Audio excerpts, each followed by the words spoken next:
Hello বন্ধুরা, আমি নন্দিতা চলে এসেছি আজকে আবারও একটি নতুন ভিডিও নিয়ে। আজকে আমি তোমাদেরকে বানিয়ে দেখাবো ফুলকপি দিয়ে মুরগির মাংসের ঝোল রান্না। তো প্রথমেই তোমরা দেখে নাও যে কী লাগবে। তেল, নুন, কাঁচা লঙ্কা, শুকনো লঙ্কা, গোটা জিরে, লং, এলাচ, দারচিনি, কিছুটা পেঁয়াজ বাটা আর কিছুটা পেঁয়াজ কাটা, ধনে পাতা, হলুদ, আদা বাটা, রসুন বাটা, টমেটো আর জিরে বাটা। আর ফুলকপি তো লাগবেই রান্নাতে, আমাদের যেহেতু ফুলকপির মাংস রান্না করছি, তো ফুলকপিগুলোকে আমি কেটে নিয়েছিলাম আগের থেকেই। তো তারপরে আমাদেরকে একটা কড়াই বসিয়ে কড়াইটার মধ্যে কিছুটা তেল দিয়ে তেলটা গরম হয়ে আসলে আমাদেরকে ফুলকপিগুলো দিয়ে দিতে হবে আর ফুলকপিগুলো ভালোভাবে ভেজে নিতে হবে। এর মধ্যে আমি হলুদ আর লবণ দিয়ে ভালোভাবে ভেজে নামিয়ে নিচ্ছি।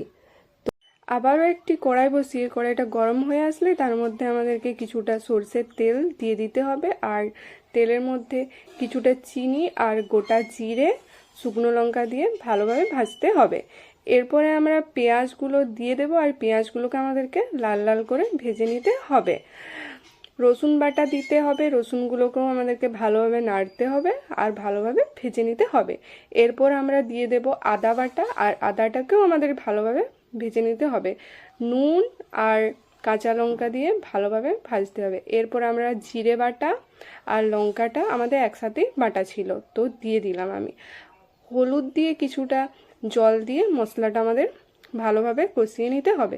তো দেখো আমার মশলাটা প্রায় কষানো হয়ে এসেছে আর মশলা থেকে আমার তেলও ছাড়তে শুরু করেছে। এরপর আমি মাংসটা দিয়ে দিচ্ছি। মাংসটার মধ্যে আমার হলুদ আর নুন আগের থেকে মাখানো ছিল।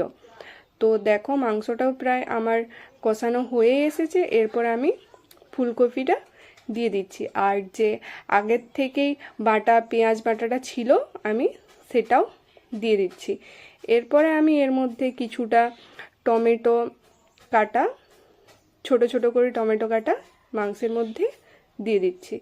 এরপর এটাকে আমাদেরকে ভালোভাবে কষাতে হবে আর এর মধ্যে আমি এলাচও দিয়ে দিচ্ছি গন্ধের জন্য। তো দেখো মাংসটা প্রায় আমার কষানো হয়ে এসেছে আর মাংসটার থেকে আমার তেলও ছাড়তে শুরু করেছে।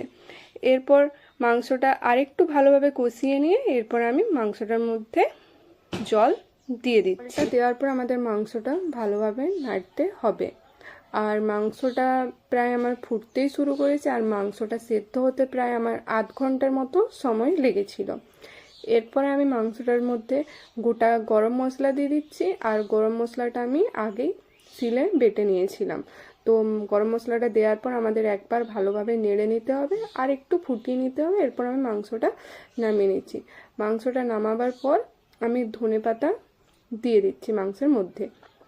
তো মাংসটা নামাবার পর কীরকম দেখতে হয়েছিল দেখে নাও। তো ভিডিওটি পুরোটা দেখার জন্য থ্যাংক ইউ। ভিডিওটি যদি তোমাদের ভালো লেগে থাকে তো ভিডিওটিতে একটি লাইক করে আর চ্যানেলটি যদি তোমাদের কাছে নতুন হয়ে থাকে তো চ্যানেলটিতে সাবস্ক্রাইব করে চ্যানেলটির পাশে থেকো। তো চলো, টাটা।